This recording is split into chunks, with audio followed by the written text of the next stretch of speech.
আসলে দেখেন, জাতীয় নির্বাচনের সাথে তো ছাত্র সংসদ নির্বাচনের কোনো সম্পর্ক নেই, এক নম্বর কথা। দুই নম্বর কথা হচ্ছে ইলেকশন কমিশনের প্রধান কাজ হচ্ছে জাতীয় নির্বাচন, স্থানীয় নির্বাচন করা। কোন জায়গায় সাংবাদিকদের নির্বাচন হচ্ছে, কোন জায়গায় লয়ারদের নির্বাচন হচ্ছে, কোন জায়গায় বিজনেস ফার্ম হচ্ছে, কোন জায়গায় গ্রামের সমিতি নির্বাচন হচ্ছে, এগুলোর এখতিয়ার কিন্তু ইলেকশন কমিশন। ইলেকশন কমিশন অন্যায়ভাবে এবং ক্ষমতা বহির্ভূতভাবে শাহজালাল ইউনিভার্সিটি নির্বাচনের স্থগিত করছে। এই অপরাধে সে দুষ্ট এবং এটার কারণে আজকে ছাত্রদল ওজেনে গিয়ে অবস্থান গ্রহণ করার জন্য এই সাহসটা পেয়েছে। আপনারাই বলুন, একটা ইউনিভার্সিটি নির্বাচন হবে, ইউনিভার্সিটি আছে, তাদের আছে, তার আইন আছে, তার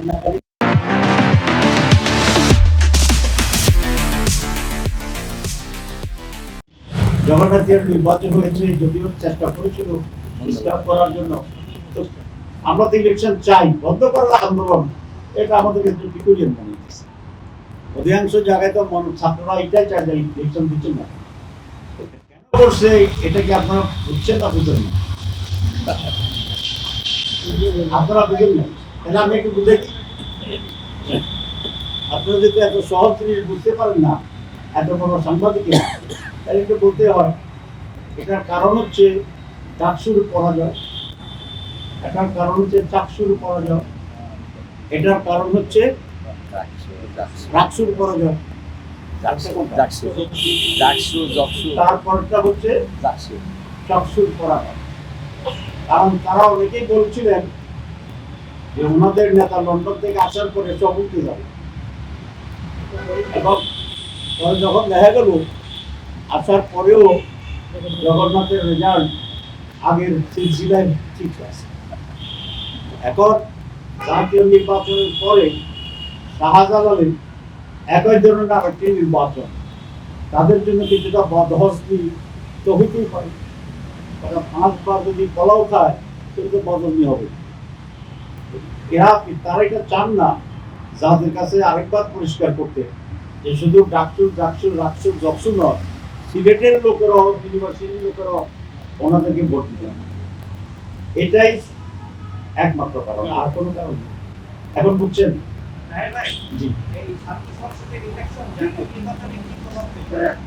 জাতীয় নির্বাচনের প্রভাব এটাই ফেলবে যে যারা এ সমস্ত ইউনিভার্সিটি ভোট দিছে এরা এই জাতিরই একটা অংশ। এরা বাংলাদেশের বিভিন্ন গ্রাম থেকে এসে এখানে লেখাপড়া করছে। তো যে লোকটা ডাকসুতে শিবিরকে ভোট দিছে, সে বাড়িতে গিয়ে তো আর ছাত্রদলের পক্ষে ধরতে না। সুতরাং এটা খুব পরিষ্কার যে এই সকল নির্বাচন দেশের মানুষের মাইন্ডে শুধু জাতীয় নির্বাচন না, প্রত্যেকটা বিষয়ে মানুষকে প্রভাবিত করছে। ফখরুল সাহেব বলছেন যে এইসব ছাত্র নির্বাচন জাতীয় নির্বাচনের প্রভাব ফেলবে না। যদি এই সবগুলোতে ছাত্রদল জিতত, তাহলে উনি কিন্তু বলতেন এই 5টি জায়গাতে এটা প্রমাণ হচ্ছে জাতি জামাত ইসলামীকে চায় না।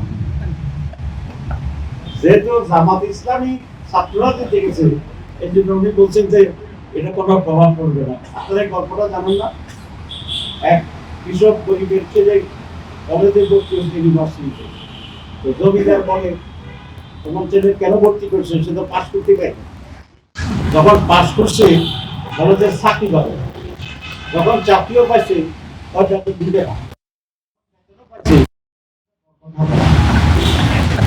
এটা জানেন না? জানেন না?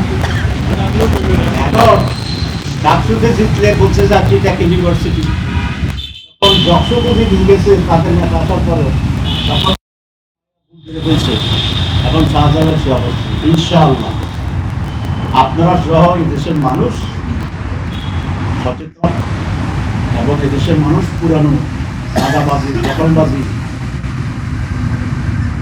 এগুলা দেখতে চায় না। ফাঁক খাওয়া ঢাকা ইউনিভার্সিটিতে ফাঁক খাওয়া বন্ধ হয়েছে, এটা আপনার জান না? ফাঁক খাওয়া, আমি ঢাকা মেডিকেলে গিয়েছিলাম, একদিন একটু বেশি দিন বোর্ডিং করে আসছি। আমি যেবার ইলেকটেড হইলাম জেনারেল সেক্রেটারি, দাঁড়িয়ে খেতে গেলাম আর আমাকে 2টা বাটি দিচ্ছে, 2 বাটি। তারপরে 2 বাটি কেন? স্যার এখানে বিফিস দিয়ে সবগুলো 2 বাটি খায়, ঠিক আছে? আমি বলতে শুনো, আমি 2 পার্টিওয়ালা দিয়েছি না, আমার এক ঘন্টা। এখন এসব জায়গায় যারা ইলেক্টেড হচ্ছে সেখানে তো একটা পরিবর্তন হচ্ছে আমাদের।